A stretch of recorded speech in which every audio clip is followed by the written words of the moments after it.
ನಮಸ್ತೆ ಸ್ನೇಹಿತರೆ, ಎಲ್ಲ ಹೇಗಿದ್ದೀರಾ? ಎಲ್ಲರೂ ಚೆನ್ನಾಗಿದ್ದೀರಾ ಅಂದ್ಕೊಳ್ತೀನಿ. ನಾನು ಕೂಡ ಚೆನ್ನಾಗಿದ್ದೀನಿ. ಇವತ್ತಿನ ವಿಷಯ ಬಂದು ಆಷಾಢ ಮಾಸದಲ್ಲಿ ಮಾಡುವ ಲಕ್ಷ್ಮೀ ಪೂಜೆ ಬಗ್ಗೆ ಒಂದಿಷ್ಟು ಮಾಹಿತಿ ನಿಮ್ಮೊಟ್ಟಿಗೆ ಶೇರ್ ಮಾಡ್ತಾ ಇದ್ದೀನಿ. ಸೊ ವಿಡಿಯೋ ಇಷ್ಟ ಆಯಿತು ಅಂದರೆ ಲೈಕ್ ಮಾಡಿ, ಹಾಗೆ ನನ್ನ ಚಾನಲ್ನ ಫಸ್ಟ್ ಟೈಮ್ ವಿಸಿಟ್ ಮಾಡ್ತಾ ಇದ್ದರೆ ಸಬ್ಸ್ಕ್ರೈಬ್ ಮಾಡಿಕೊಂಡು ಹಾಗೆ ನಿಮ್ಮ ಫ್ಯಾಮಿಲಿ ಫ್ರೆಂಡ್ಸ್ ಒಟ್ಟಿಗೆ ಶೇರ್ ಮಾಡಿ. ಈಗ ಬನ್ನಿ ವಿಡಿಯೋ ಶುರು ಮಾಡೋಣ. ಅಂದಾಗೆ ಆಷಾಢ ಮಾಸ ಶುರುವಾಗಿದೆ. ನಿನ್ನೆ ಅಂದರೆ ಬುಧವಾರ ಅಮಾವಾಸ್ಯೆ ಶುರುವಾಗಿದೆ. ಸೊ ಅಮಾವಾಸ್ಯೆ ನಂತರ ಆಷಾಢ ಮಾಸ ಶುರುವಾಗುತ್ತೆ. ಈ ಆಷಾಢ ಮಾಸದಲ್ಲಿ ಪ್ರಸಿದ್ಧ ಏನಂದರೆ ನಮ್ಮ ಮೈಸೂರು ಚಾಮುಂಡೇಶ್ವರಿಯ ಜನ್ಮದಿನೋತ್ಸವ, ಹಾಗೆ ಪ್ರತಿ ಶುಕ್ರವಾರ ಲಕ್ಷ್ಮೀ ಪೂಜೆ ಅಂತ ಮಾಡ್ತಾರೆ. ಹಾಗೆ ಈ ಆಷಾಢ ಮಾಸದಲ್ಲಿ ಕೆಲವೊಂದು ವ್ರತಗಳು ಬರುತ್ತೆ.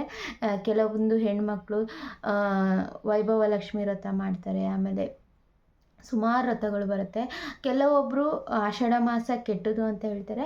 ಆದರೆ ಈ ದೇವರು ವ್ರತ ಅಥವಾ ಪೂಜೆ ಸಾನ್ನಿಧ್ಯ ಏನಾದರೂ ಮಾಡುವಂಥದ್ದು ಒಳ್ಳೆ ದಿನಗಳು ಅಂತ ಹೇಳ್ತಾರೆ ಆಷಾಢ ಮಾಸದಲ್ಲಿ.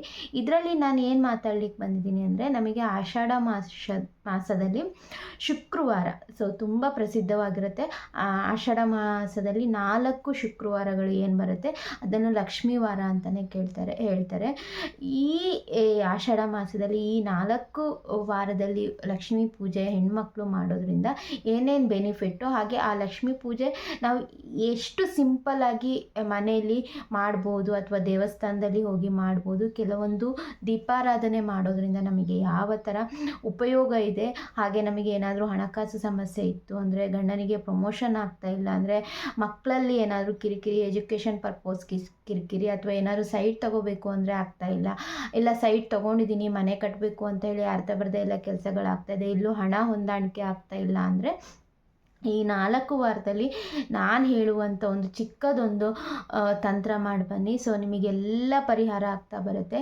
ಈ ಆಷಾಢ ಮಾಸದಲ್ಲಿ ಶುಕ್ರವಾರ ಅನ್ನೋದೇ ಪ್ರಸಿದ್ಧವಾದ ಅಥವಾ ಒಂದು ವಿಶೇಷವಾದ ದಿನ ಅಂತಲೇ ಹೇಳ್ಬೋದು. ಇಲ್ಲಿ ನಾನು ಹೇಳಿರುವ ಹಾಗೆ ಪೂಜೆ ಮಾಡ್ತಾ ಬಂದರೆ ಸೊ ನಿಮಗೆ ಏನೇ ಒಂದು ಕಷ್ಟ ಕಾರ್ಪಣ್ಯ ಇರುತ್ತಲ್ವ ಎಲ್ಲ ಬಗೆಹರಿತಾ ಇರುತ್ತೆ. ಮೇಯ್ನಾಗಿ ನಿಮಗೆ ಹಣಕಾಸಲ್ಲಿ ಏನಾದರೂ ತೊಂದರೆ ಆಗ್ತಾಯಿದ್ರೆ, ಅಥವಾ ಯಾರಾದರೂ ಸಾಲ ಕೊಟ್ಟವರು ಕೊಡ್ತಾ ಇಲ್ಲ ಅಂದರೆ, ಅಥವಾ ನೀವು ಯಾರಿಗಾದರೂ ಸಾಲ ಕೊಡಬೇಕು ಅಂತ ಏನಾದರೂ ಇತ್ತು ಅದು ಕೊಡೋಕ್ಕಾಗ್ತಾ ಇಲ್ಲ ಅಂದರೆ, ಸೊ ನಿಮಗೆ ಎಲ್ಲದೂ ಬಗೆಹರಿತಾ ಬರುತ್ತೆ. ಸೊ ನಿಮಗೆ ಆ ಲಕ್ಷ್ಮೀ ಕೃಪೆ ಅನ್ನೋದು ನಿಮಗೆ ಸಿಗುತ್ತೆ ಅಂತಲೇ ಹೇಳ್ಬೋದು. ಹಂತವಾಗಿ ನಿಮಗೆ ಪರಿಹಾರ ಸಿಗುತ್ತೆ ಅಂತಲೇ ಹೇಳ್ಬೋದು. ಈಗ ಏನು ಮಾಡಬೇಕು ಅಂದರೆ, ಶುಕ್ರವಾರ ನಿಮಗೆ 4 ಶುಕ್ರವಾರ ಸಿಗುತ್ತೆ. 4 ಶುಕ್ರವಾರದಲ್ಲಿ ಹೆಣ್ಣು ಮಕ್ಕಳಿಗೆ, ಸೊ ಮತ್ತೆ ಹೇಳ್ತೀನಿ, ಹೆಣ್ಣುಮಕ್ಕಳು ಮಾಡುವಂಥದ್ದು, ಮನೆಯಲ್ಲಿ ಗೃಹಿಣಿಯರು ಯಾರಿರ್ತಾರೆ ಅವರು ಮಾಡುವಂಥದ್ದು. ಸೊ ಇದು ಒಂದು ತಂತ್ರವನ್ನು ಮಾಡ್ತಾ ಹೋಗಿ ನಿಮಗೆ ಏನೇ ಸಮಸ್ಯೆ, ಮೇಯ್ನಾಗಿ ದುಡ್ಡಿಂದು ಏನೇ ಸಮಸ್ಯೆ ಇದ್ದರೂ ಸೊ ಬಗೆಹರಿತಾ ಬರುತ್ತೆ ನಿಮಗೆ. ಸೊ ದುಡ್ಡು ಉಳಿಕೆ ಆಗ್ತಾ ಇಲ್ಲ ಅಂದರೂ ಸೊ ನಿಮಗೆ ದುಡ್ಡು ಉಳಿಕೆ ಆಗ್ತಾ ಬರುತ್ತೆ. ಮೇಯ್ನಾಗಿ ಈ ಪೂಜೆ ಮಾಡೋದ್ರಿಂದ ಶುಕ್ರವಾರ ತುಂಬ ಆಡಂಬರವಾಗಿಯೂ ಮಾಡೋರಿದ್ದಾರೆ. ಪ್ರತಿ ಶುಕ್ರವಾರ ಲಕ್ಷ್ಮೀ ಪೂಜೆನ ಆಡಂಬರವಾಗಿ ಮಾಡೋರಿದ್ದಾರೆ. ನಮಗೆ ಆಡಂಬರವಾಗಿ ಮಾಡಲಿಕ್ಕಾಗಲ್ಲ ಅಂದವರು ಈ ಚಿಕ್ಕ ತಂತ್ರವನ್ನು ಮಾಡಿ. ಸೊ ಮೇಯ್ನಾಗಿ ಇಲ್ಲಿ ಒಂದು ಕ್ವಶನ್ಸ್ ಬರುತ್ತೆ. ಕೆಲವು ಹೆಣ್ಮಕ್ಳಿಗೆ ಅಂತಲ್ಲ, ಎಲ್ಲ ಹೆಣ್ಮಕ್ಳಿಗೆ ಮಂತ್ಲಿ ಪ್ರಾಬ್ಲಮ್ಸ್ ಬಂದೇ ಬರುತ್ತೆ. ಮಂತ್ಲಿ ಪ್ರಾಬ್ಲಮ್ ಆದರೂ ಈ ಪೂಜೆನ ಬಿಡೋ ಹಾಗಿಲ್ಲ. ಸೊ ನಿಮಗೇನಾದರೂ ಮಂತ್ಲಿ ಆಯಿತು, ಅದೇ ಶುಕ್ರವಾರ ಆಯಿತು ಅಂದರೆ ನಿಮ್ಮ ಮನೇಲಿ ಹೆಣ್ಮಕ್ಳು ಮಗಳು ಅಥವಾ ಅತ್ತೆ, ಅಮ್ಮ, ಸೊ ಹೀಗೆ ನಾದಿನಿ ಯಾರಾದರೂ ಮನೇಲಿದ್ದರೆ ಅವ್ರ ಕೈಯಲ್ಲಾದರೂ ಮಾಡುವಂಥದ್ದು. ಸೊ ನೀವೇನಾದರೂ ಮಂತ್ಲಿ ಆಯಿತು ಅಂದರೆ, ಸೊ ಮೇಯ್ನಾಗಿ ಮನೇಲಿ ಯಾರು ಗೃಹಿಣಿ ಇರ್ತಾರೆ ಅವರು ಮಾಡುವಂಥದ್ದು ಇದು. ಸೊ ಅವ್ರು ಏನಾದರೂ ಮಂತ್ಲಿ ಪೀರಿಯಡ್ ಬಂತು ಅಂದರೆ ಸೊ ಪೂಜೆನ ಅರ್ಧಕ್ಕೆ ನಿಲ್ಲಿಸಲಿಕ್ಕಿಲ್ಲ. ಸೊ ನೀವು ಮನೇಲಿ ಯಾರು ಹೆಣ್ಮಕ್ಳು ಇರ್ತಾರೆ, ಮುತ್ತೈದೆಯರಾಗಿರಬೇಕು, ಅತ್ತೆ, ಚಿಕ್ಕಮ್ಮ ಅಥವಾ ಹೆಣ್ಮಕ್ಳು, ಸೊ ನಿಮ್ಮ ಮಕ್ಳು ಯಾರಾದರೂ ಇದ್ದರೆ, ಸೊ ಅಥವಾ ಸೊಸೆಂದಿರು ಯಾರಾದರೂ ಇದ್ದರೆ ಸೊ ಅವ್ರ ಕೈಯಲ್ಲಿ ಮಾಡಿಸುವಂಥದ್ದು. ಸೊ ಫಸ್ಟೇ ಹೇಳಿಬಿಟ್ಟಿದ್ದೀನಿ. ಸೊ ಕಮೆಂಟ್ ಬಾಕ್ಸಲ್ಲಿ ಕಮೆಂಟ್ ಬರುತ್ತೆ ಕೊನೆಯಲ್ಲಿ, ಸೊ ಮಂತ್ಲಿ ಪೀರಿಯಡ್ ಆದರೆ ಸ್ಕಿಪ್ ಮಾಡ್ಬೋದಾ ಅಂತ ಹೇಳಿ. ಸೊ ಸಿಗೋದೇ 4 ವಾರ. ಸೊ 4 ವಾರದಲ್ಲಿ ಸೊ ನೀವು 1 ವಾರ ಸ್ಕಿಪ್ ಮಾಡೋ ಹಾಗೆ ಇಲ್ಲ. ಸೊ ಕಂಪ್ಲೀಟಾಗಿ ಎಷ್ಟು ಶುಕ್ರವಾರ, ಆಷಾಢ ಶುಕ್ರವಾರ ಬರುತ್ತೆ, ಕೆಲವೊಂದು ಸಲ 5 ಶುಕ್ರವಾರ ಬರುತ್ತೆ, ಕೆಲವೊಂದು ಸಲ 4 ಶುಕ್ರವಾರ ಬರುತ್ತೆ, ಕಂಪ್ಲೀಟಾಗಿ ಮಾಡುವಂಥದ್ದು. ಸೊ ಈಗ ಏನು ಮಾಡಬೇಕು ಸಿಂಪಲ್ಲಾಗಿ ಪೂಜೆ ಅಂತ ಹೇಳಿದರೆ, ಸೊ ನಾನು ಆವಾಗಲೇ ಹೇಳ್ದಾಗೆ ಆಡಂಬರವಾಗಿ ಪೂಜೆ ಮಾಡೋರು ಇದ್ದಾರೆ. ನಾನಿಲ್ಲಿ ಸಿಂಪಲ್ಲಾಗಿ ಯಾವ ತಂತ್ರ ಮಾಡಬೇಕು, ಯಾವ ಥರ ಪೂಜೆ ಮಾಡಬೇಕು ಲಕ್ಷ್ಮೀ ಪೂಜೆ ಮಾಡುವವರು ಅಂತಲೇ ಹೇಳ್ತೀನಿ. ಸೊ ಕಳಸ ಪ್ರತಿಷ್ಠಾಪನೆ ಮಾಡಲೇಬೇಕು. ಕಳಸ ಪ್ರತಿಷ್ಠಾಪನೆ ಇಲ್ಲದೆ ನೀವು ಲಕ್ಷ್ಮೀ ಪೂಜೆ ಬರೀ ವಿಗ್ರಹಕ್ಕೆ ಪೂಜೆ ಮಾಡ್ತೀನಿ ಅಥವಾ ನಿಮ್ಮ ಫೋಟೋಕ್ಕೆ ಪೂಜೆ ಮಾಡ್ತೀನಿ ಅಂದರೆ ಸಾಧ್ಯನೇ ಇಲ್ಲ. ಸಿಂಪಲ್ಲಾಗಿ ಒಂದು ಕಳಸ ಪ್ರತಿಷ್ಠಾಪನೆ ಮಾಡಬೇಕು. ಕಳಸ ಪ್ರತಿಷ್ಠಾಪನೆಗೆ ನೀವು ನಿಮ್ಮ ಮನೇಲಿ ಇತ್ತು ಅಂದರೆ ಬೆಳ್ಳಿ ಬಂಗಾರದ ನಾಣ್ಯವನ್ನು ಹಾಕ್ಬೋದು. ಇಲ್ಲ ಅಂದರೆ ಪಂಚಲೋಹದ್ದು ಕಾಯಿನ್ ಬರುತ್ತಲ್ಲ, 5 ರೂಪಾಯಿ ಕಾಯಿನು, ಅದನ್ನು ಹಾಕ್ಬೋದು. ಸೊ 1 ರೂಪಾಯಿ ಕಾಯಿನ್ ಇತ್ತು ಅಂದರೆ 11 ರೂಪಾಯಿ ಹಾಕಿ, 5 ರೂಪಾಯಿ ಕಾಯಿನ್ ಇತ್ತು ಅಂದರೂ ಓಕೆ, ಒಂದು ಹಾಕೋಬೋದು. ಇಲ್ಲ ಬೆಳ್ಳಿ ಬಂಗಾರದ ಕಾಯಿನ್ ಇತ್ತು ಅಂದರೂ ಅದನ್ನು ಹಾಕ್ಕೊಳ್ಳಿ. ಮತ್ತು ಉಳಿದಂಥದ್ದು ನೀವು ಕೆಲವೊಂದು ಹೇಳಿರ್ತಾರೆ, ಡ್ರೈ ಫ್ರೂಟ್ಸು, ಲಾವಂಚ ಬೇರು, ಸೊ ಇಂಥದ್ದೆಲ್ಲ ಹೇಳಿರ್ತಾರೆ, ಯಾವುದೇ ಕಾರಣಕ್ಕೂ ಹಾಕೋಬೇಡಿ. ಸೊ ಕಳಸಕ್ಕೆ ನೀವೇನು ಹಾಕೋಬೇಕಂದ್ರೆ ಬೆಳ್ಳಿ ಅಥವಾ ಬಂಗಾರದ ಕಾಯಿನು, ಅದಿಲ್ಲ ಅಂದರೆ ಪಂಚಲವದ ಕಾಯಿನು. ಸೊ ಪಂಚಲವದ ಕಾಯಿನ್ ಆದಮೇಲೆ ಒಂದೇ ಒಂದು ಏಲಕ್ಕಿ. ಸೊ ಏಲಕ್ಕಿ ಗೊತ್ತಿರುತ್ತಲ್ವ, ಏಲಕ್ಕಿ ಹಾಗೆ ಪಚ್ಚ ಕರ್ಪೂರ, ಇದೇ 3 ಥರದ್ದು ಹಾಕ್ಕೊಂಡ್ರೆ ಸಾಕು. ಸೊ ನೀವು ಬೇರೆ ಥರದ್ದೆಲ್ಲ ಹಾಕ್ಕೊಳ್ಳಿಕ್ಕೆ ಈ ಲಕ್ಷ್ಮೀ ಪೂಜೆಗೆ ಅವಶ್ಯಕತೆ ಇಲ್ಲ. ಏಲಕ್ಕಿ ಮತ್ತು ಲವಂಗದಲ್ಲಿ ತುಂಬ ತಂತ್ರಗಳನ್ನು ಮಾಡ್ಬೋದು. ತುಂಬ ಕಷ್ಟಕ್ಕೆ ಪರಿಹಾರ ಅಂತ ಮಾಡುವಂಥ ಸಾಧನೆನೇ ಇರ್ಬೋದು. ಅದನ್ನು ನೀವು ಕಳಸಕ್ಕೆ ಹಾಕೋಬೋದು.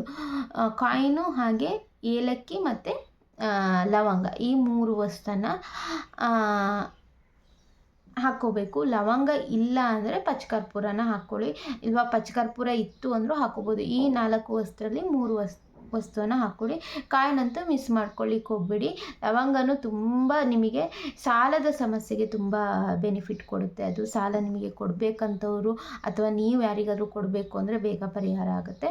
ಪಚ್ಚಕರ್ಪೂರನೂ ಅಷ್ಟೇ, ನಿಮಗೆ ಸಾಲದ ಸಮಸ್ಯೆನೂ ಬಗೆಹರಿಸುತ್ತೆ. ಪಚ್ಚಕರ್ಪೂರ ಮೇಯ್ನಾಗಿ ನಿಮಗೆ ಮನೇಲಿ ಏನಾದರೂ ನೆಗೆಟಿವ್ ಎನರ್ಜಿ ಇತ್ತು ಅಂದರೆ ಅದನ್ನು ಬಗೆಹರಿಸ್ಕೊಳ್ತಾ ಹೋಗುತ್ತೆ. ಸೊ ಇದ್ರ 3ರಲ್ಲಿ ನಿಮಗೆ ಯಾವುದಾದ್ರೂ 3 ಹಾಕ್ಕೊಳ್ಳಿ.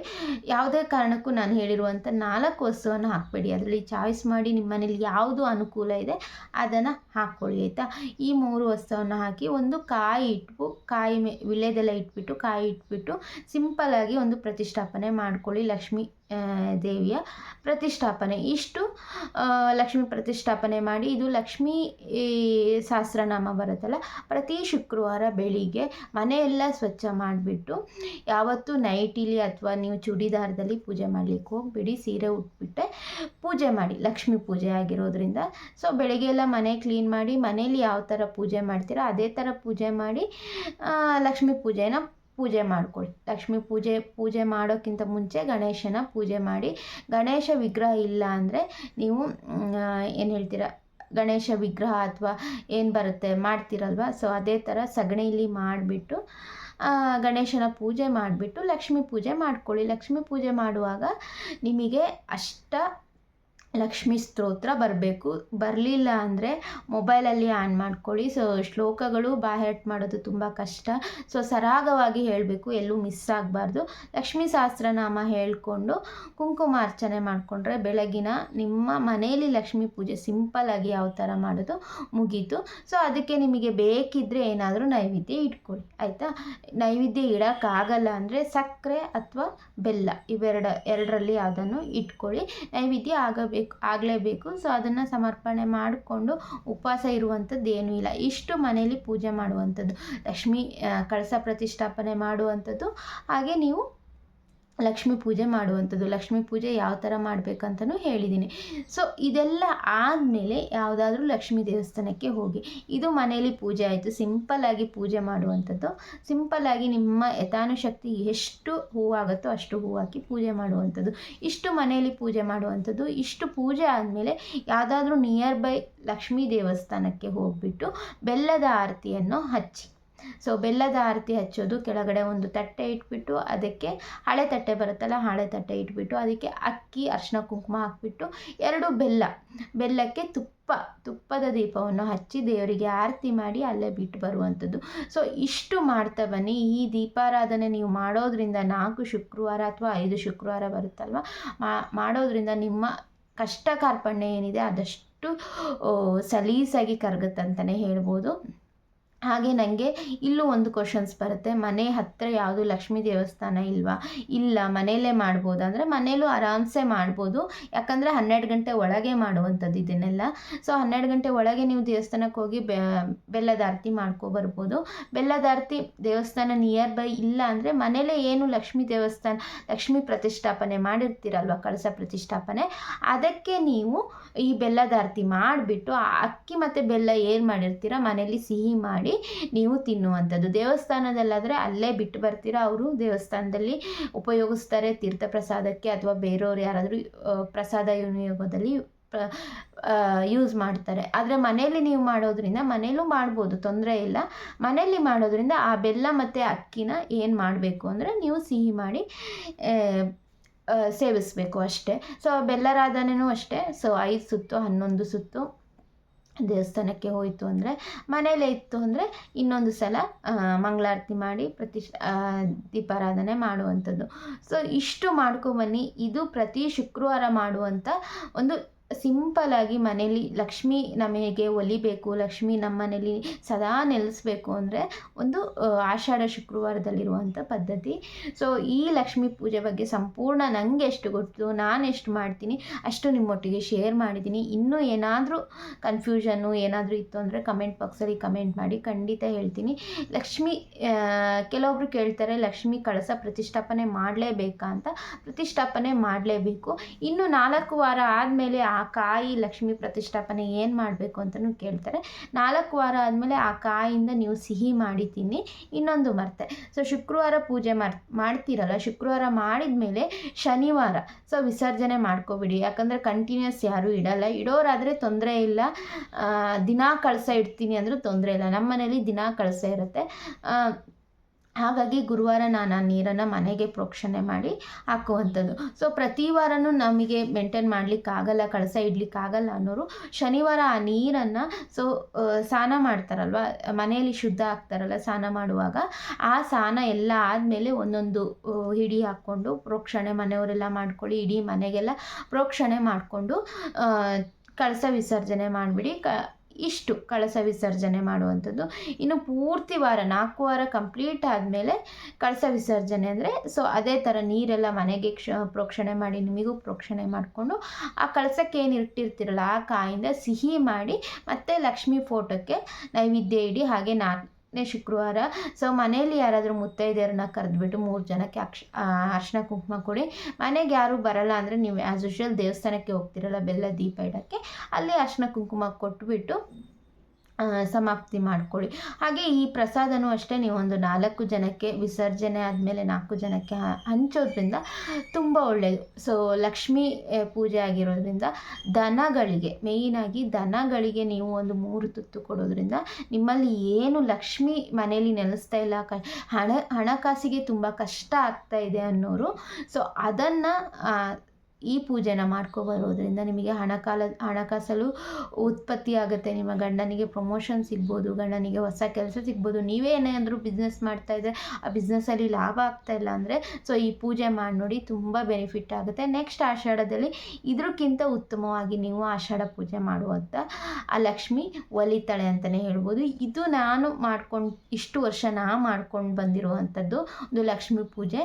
ಸೊ ಹೋಪ್ಫುಲಿ ವಿಡಿಯೋ ಎಲ್ಲರಿಗೂ ಇಷ್ಟ ಆಗಿದೆ ಅಂದ್ಕೊಳ್ತೀನಿ. ಇಷ್ಟ ಆದರೆ ಲೈಕ್ ಮಾಡಿ, ಹಾಗೆ ಸಪೋರ್ಟ್ ಮಾಡಿ. ಸೊ ಏನೇ ಕ್ವಶನ್ಸ್ ಇದ್ದರೂ ಕಮೆಂಟ್ ಬಾಕ್ಸಲ್ಲಿ ಕಮೆಂಟ್ ಮಾಡಿ, ಆಯಿತಾ? So thanks for watching.